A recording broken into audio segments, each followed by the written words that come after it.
Hey, what's up guys? So you know's best here. Today we have a showdown with two of the top phones on the market, the Google Pixel and the new Samsung Galaxy S8.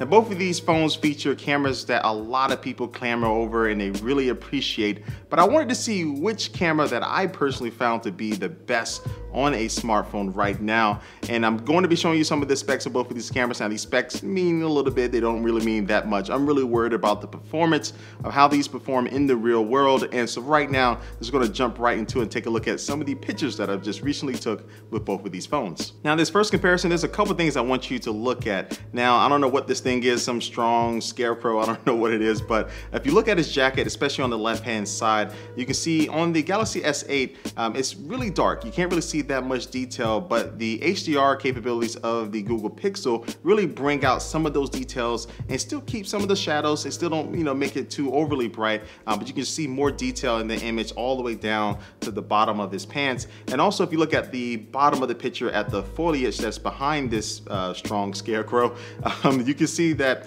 on the Google Pixel, everything is really detailed and crisp, but on the S8's photos, everything seems a little bit too mushy and it looks like just some type of watercolor painting where everything just kind of feels like it just was brushed on with one single stroke. You just really can't see a lot of details in those foliage. And one thing Samsung phones are known for are their oversaturation on the photos. And sometimes that could be a nuisance, but sometimes it can work. And personally, I don't mind it that much, especially when I'm taking a picture of a bright color like this bright red. And I don't mind it that much. It really makes the picture pop out. Now moving on to this next comparison, you can see that the Google Pixel is all about getting the image from top to bottom accurate and just right the first time through. And one thing I want you to notice, just the deepness of the purples on the individual petals on the Google Pixel versus to the petals on the picture from the Galaxy S8. And you can also see that the highlights of the S8's photo just a little bit overblown. And from, again, top to bottom on the Pixel's picture and also all the way to the back of it, you look at some of the trees and also to the poles in the background, you can see that everything remains very accurate and very sharp and clear. Now these two shots were taken with the front-facing cameras on these phones, and the HDR kicks in again on the Google Pixel. Great picture all the way through, all the way to the back of the picture to the sky. And the Samsung Galaxy S8 just kind of disappoints with this one. It's bright, but it still just doesn't do a good job at really capturing the details that the Pixel was able to pull off.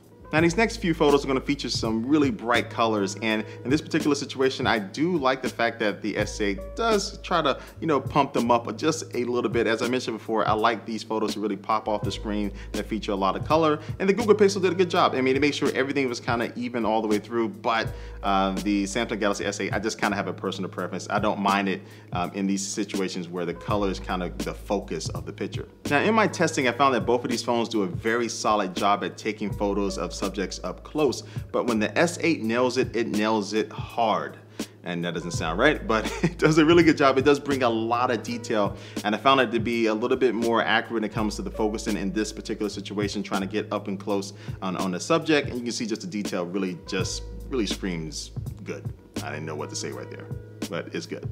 All right, now it's going to get to some nighttime shots, and this is something that is a runaway for the Google Pixel. I don't really need to even talk about these two images. The Pixel did a really good job with all the different lights all the way back through the back of the image, and the Samsung Galaxy S8 was way too warm for the moment, and it really got confused with all those lights and really tried to compensate way too much for the color. And for the rest of these nighttime shots, it's not that big of a difference as you saw with that first comparison. Both these cameras really do a solid job, and the S8 does definitely hold its own for these.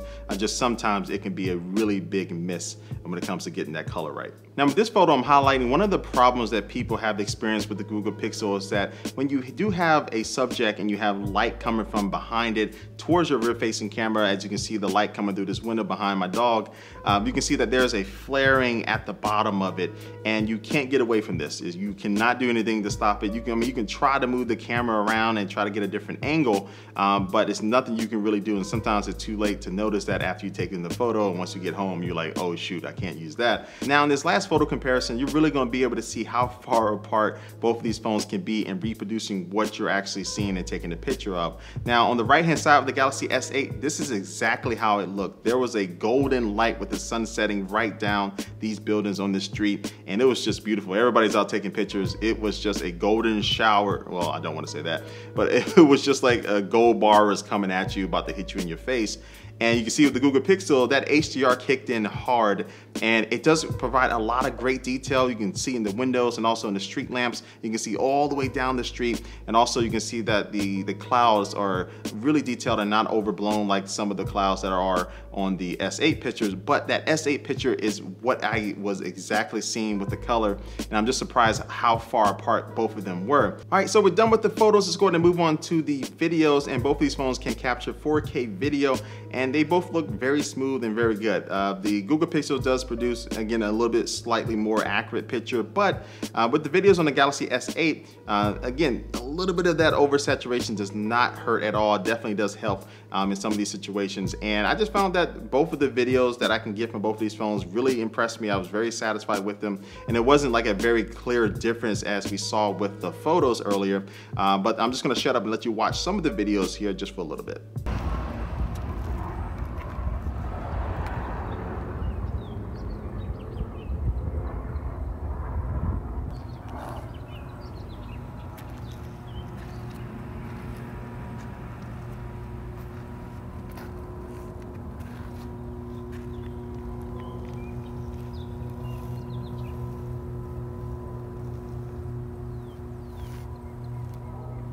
So as you can see, both of these phones produce some really good video, but let's go ahead and move on to the last category for this particular video, and that is software. Now, both of these phones feature camera apps that come pre-installed, and I found that with the Google Pixel, they kind of went with the iPhone approach, where basically they don't have a lot of extra controls. They basically just want you to take your phone out of your pocket, press that shutter button, and then put it right back in your pocket.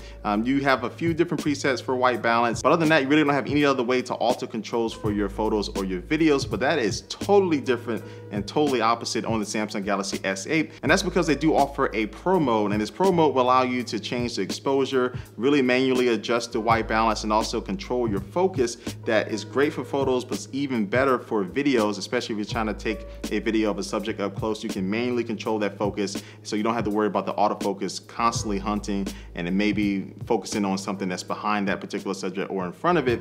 But having these manual controls will be great for a lot of people who just have a little bit extra time, maybe on vacation, you want to get that picture absolutely right. The S8 would give you that abilities, and also the S8 does have funny, kooky stuff that you can do, like with Snapchat, by adding filters and things to your face. But overall, the camera app on the S8 blows the one on the Google Pixels totally out of the water. But all right, let's go ahead and get to the final verdict. Which one has the best camera? Well, in my opinion, for the camera that I personally would want to keep in my pocket all day and just be able to pull out and take a photo and rely on it getting me a very good image all the way through consistently, I would have to go with the Google Pixel as being my favorite camera at this point.